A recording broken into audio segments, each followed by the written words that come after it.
We're going to look into the demographic condition, the occupational structure. The structure and composition of this tariff rate was so complicated, was so challenging. If the export status was given to India, the freedom was given to India, we were the founder of Ayurveda, we were the founder of yoga. What was the occupational structure in India and what categories were people working? Some efforts that were made by the colonial regime, that is by the British country.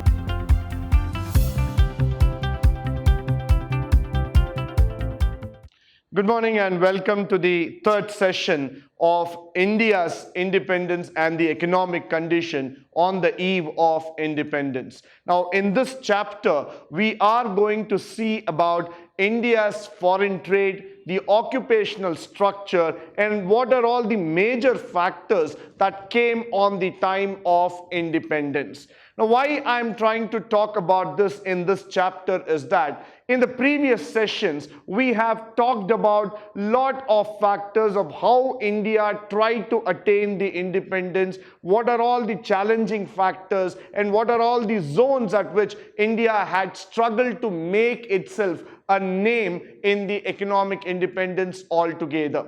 So in the coming session, we are going to see about the major factors, especially on foreign trade, the demographic factors, and the occupational factors that have been ruling in the Indian economy. This chapter and session is very, very important as we are going to analyze the various trends that are involved in terms of the economic development that has happened in India.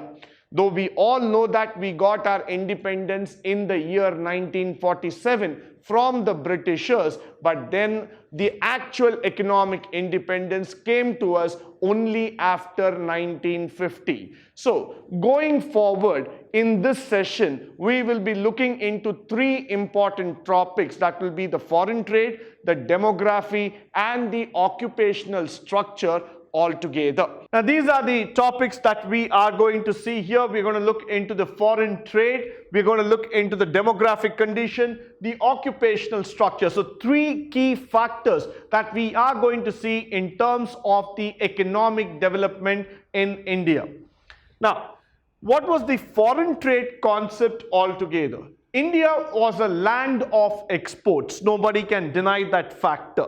Right from the ancient times, right from the king's time rule, we have been an exporter of silk, we have been an exporter of many factors like even ivory, gold, silver, copper, utensils, lot of factors. We were an exporter altogether. So foreign trade and India are not something new. They are all been related at a very long time. But then under the rule of British, what has been very, very important here is the restrictive policies altogether. There has been a lot of restrictions made by the British that reduce the export factors altogether. So the commodity production and the tariff that is going to be put, that made Indian economy come down. The exporters wanted to export goods from our country. They wanted to take the goods and move it to other countries, but then the tariff that was pursued by the colonial government adversely affected India. So when I use the word tariff, tariff means the taxes, the regulations, the norms, the restrictions that was placed that made the entire system start coming down. So the structure and composition of this tariff rate was so complicated, was so challenging that they were not able to take it forward. It went down all the way. Now, consequently, India became an exporter of primary products of raw silks, cotton, wool, sugar, indigo, jute, all those kind of finished products altogether, which means to say that though India was an exporter, but we didn't get the complete exporter status and the benefits. The reason is that higher the taxes, we were not able to export, and the government felt that this is the time where we were not able to expose ourselves. The British wanted to pull us down in terms of the exports. Similarly, capital goods like light machinery that was produced in India was taken into the factories of the Britain, and they were manufactured again and pulled back. So in the export sector, though we had opportunities, but the opportunities were snatched away by the British by putting taxes, by putting norms and regulations on it, by which the Indian government, the Indian side suffered a loss. So the foreign trade concept, the foreign trade policy in India was completely stopped, was completely put down by the British. We had the ability, but our ability was being looked back by the British altogether. Moving forward, now you would also see that as a result, more than half of India's foreign trade, that is over 50% of India's foreign trade, was restricted by British, while the rest was allowed within few other countries like China, Sri Lanka and Iran. Now what had happened by the British is that they identified very clearly that if the export status was given to India, the freedom was given to India, and if India starts exporting to other foreign countries like the US, like the South America, or to the European countries, or to any other country across the globe, then what happens? They will start earning more revenue. So the Britishers were very smart, and they started promoting the exports to lower range and lower ranked countries like China, like Ceylon, and like in terms of Iran, because at that time, what I mean by saying a lower range is that they were lesser than us in terms of GDP, they were lesser than us in terms of growth. So they allowed exports to those countries where the currency was less and where the scope of growth was less. So the Britishers were very, very perfect about the ideology that they didn't want India to move forward. Secondly, the most important characteristic of India's foreign trade throughout the colonial period is the generation of export surplus.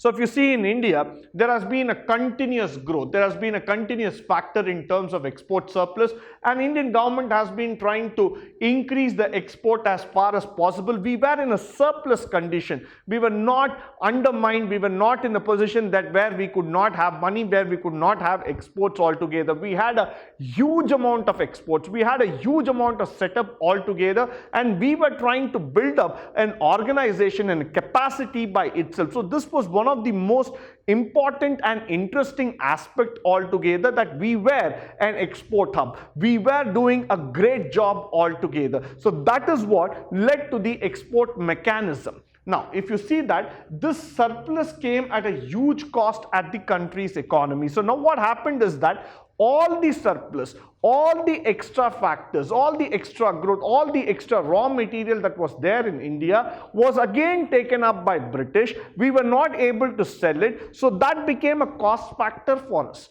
The Britishers used to take it at a very low price. They did not allow us to export. So all the surplus material could not be converted to cash and taken back into the economic system. They rather remained in the warehouses of India. They were rather stocked up like a pile, and then the Britishers used to take it at a very low price back to their factories in Britain, start manufacturing it and send it back to India. So India's scenario as a foreign trade was very, very low, was not in that position where we could be able to make greater revenues altogether. Now, moving forward.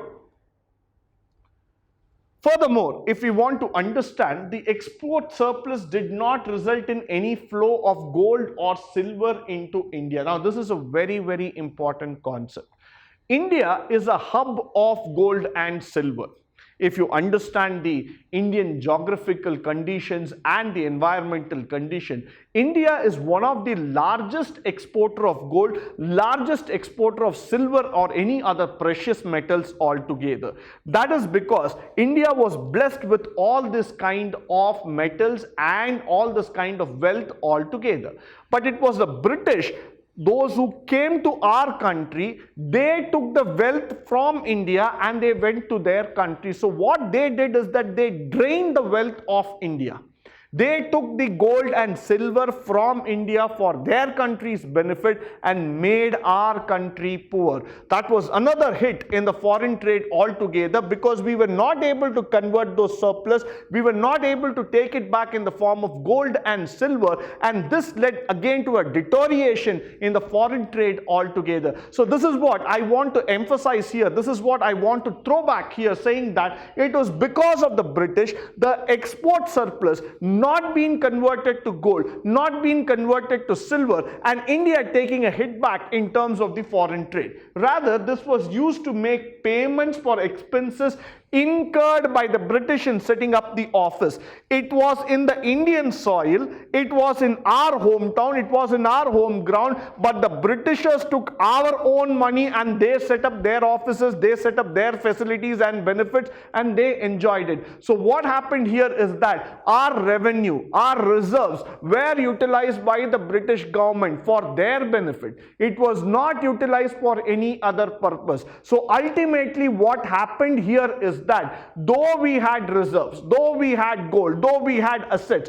all of them were utilized by the British government for their benefit, making India even more poor. So significantly looking here, on the eve of independence, India was left with nothing. India started the economic growth from a scratch, literally from a scratch, but then we could come back, and today we are even more powerful than UK. Today we have gone back and proved to the United Kingdom that India is the leader in manufacturing hub altogether. So now if you go back to history and compare the current scenario, this was the situation. We had fought against the British not only for freedom, but we have been fighting against the British for an economic independence, for a struggle through which we can get our livelihood back, because every single sector of the economy was affected by the British, which led to the scenario which cannot be explained further, because that was completely pushing the people down altogether. Moving forward, demographic condition. What was the demographic condition of India? Look at a country, the size, it's a subcontinent. It is almost equal to a continent. It has that amount of large space. But then India was suffering under the rule of the British. The reason was of the certain limitations it revealed that India's uneven population growth. India is known as a populated country, but understand this factor that population is our strength. We believe unity in diversity. So we are a country of 135 crore strong people. Way back 75 years back, we were a 40 crore strong people. We were united. But then the growth of this population was not united. The growth of this population was not even. It was unevenly distributed. That was a major problem in India. Why? Because many of the villages, many of those remote districts in India were left vacant. People started migrating out of the small towns, villages. They started moving towards city for some livelihood. So what happened to the major part of the rural India, the major part of those rural backgrounds, is that they were left vacant, they were left empty, and there was not much of growth happening altogether. So that was why the life expectancy was also very low, 32 years. Imagine a country like India where you have a 40 crore strong population, and we were the founder of Ayurveda, we were the founder of yoga, we were the founder of every single healthcare system that probably the world could ever think about. We were the gurus of yoga, we were the gurus of Vedas, we were the people who understood the concept of life. Yet the lifespan was only 32 years.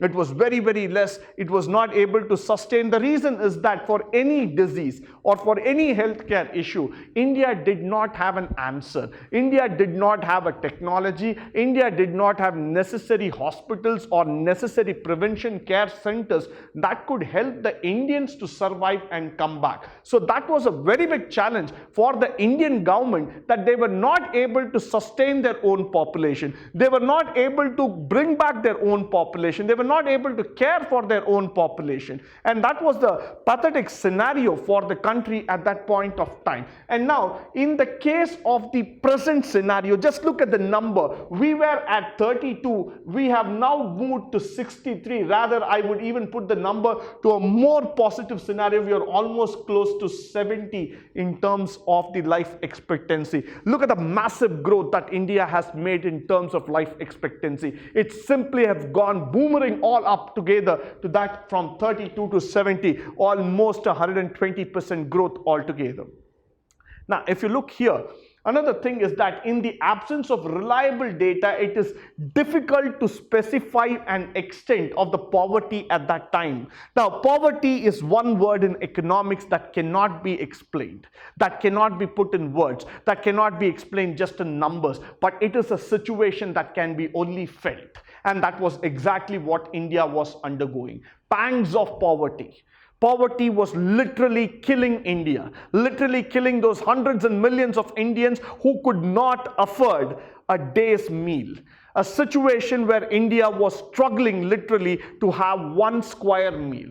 That was the condition of India, what the Britishers had done to us. We were a country where millions and millions of tons of rice or wheat or any other probable agricultural product was grown. We were the country who exported to hundreds of countries across the globe in terms of content, in terms of product altogether. But there was a scenario in the year in 1945 to 1947. If you start looking, India was literally struggling for food. The reason for that was the Britishers, because they left us in such a condition that we did not even have enough food to eat. So poverty was literally sticking to India, and it was very, very difficult for a country to come out of that scenario and start making our population again grow back. So this is a very, very challenging situation, a very bad year, though we were trying to gain our physical independence from them. So this situation should not repeat in India, and this was another important thing. Why? Because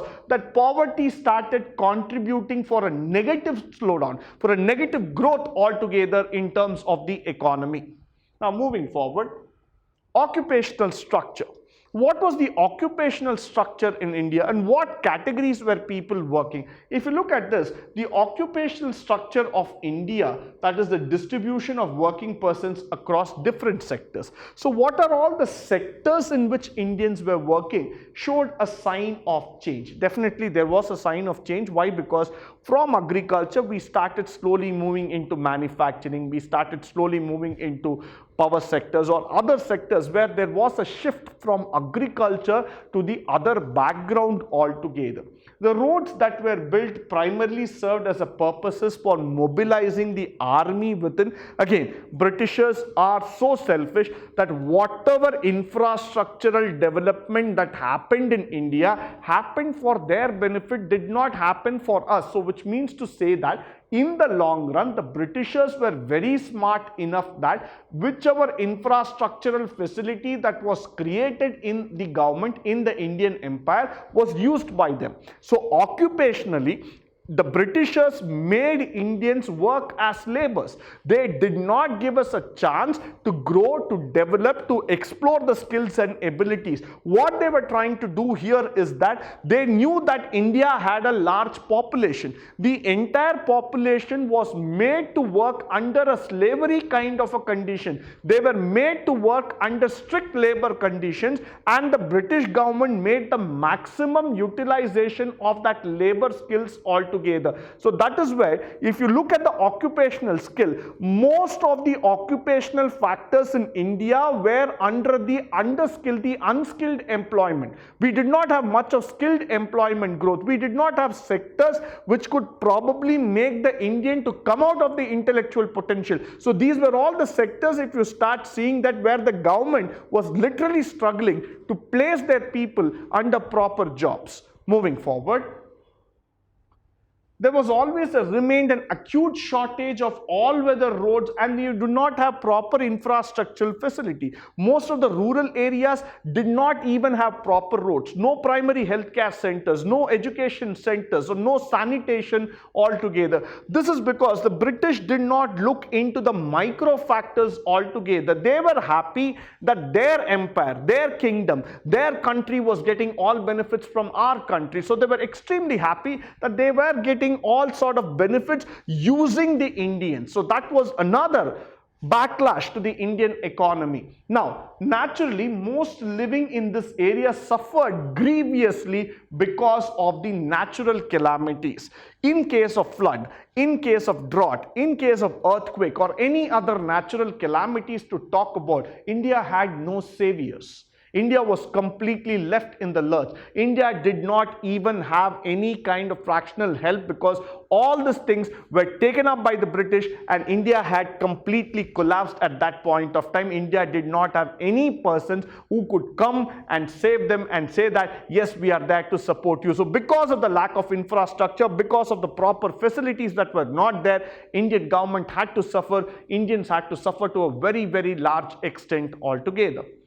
Moving forward, Now, the British also introduced the railways, one of the most fantastic establishment that you could ever talk about. No doubt about it, Indian Railways is the largest railway network in the world, and of course not to forget the largest workforce in the world. We have about 13 lakh employees who are working directly, indirectly, and plus we also have another 4 lakh people who are being dependent on railways, like contract jobs altogether. Now, going back to the history of Indian Railways, started in the year 1850, the first train rolled out in the Indian network altogether, and it's considered to be the most important contribution because transport connects people, it connects the economy, and it keeps moving the economy. So the greatest contribution by the British towards India is definitely Indian Railways, not to forget about it, because that's how we started rolling forward altogether. The Indian Railways affected the structure of Indian economy in two important ways. What are the two things? One side, it enabled people to undertake long distance. So thereby what happened here is that the geographical cultural barriers started coming down. So a person staying in Gujarat could visit a person staying in Assam. A person staying in Kashmir could come to Kanyakumari. So we were trying to integrate India. We were trying to connect India. We were trying to connect the mindset of the people. Travel was one of the biggest bridges that ever could make an economy come forward.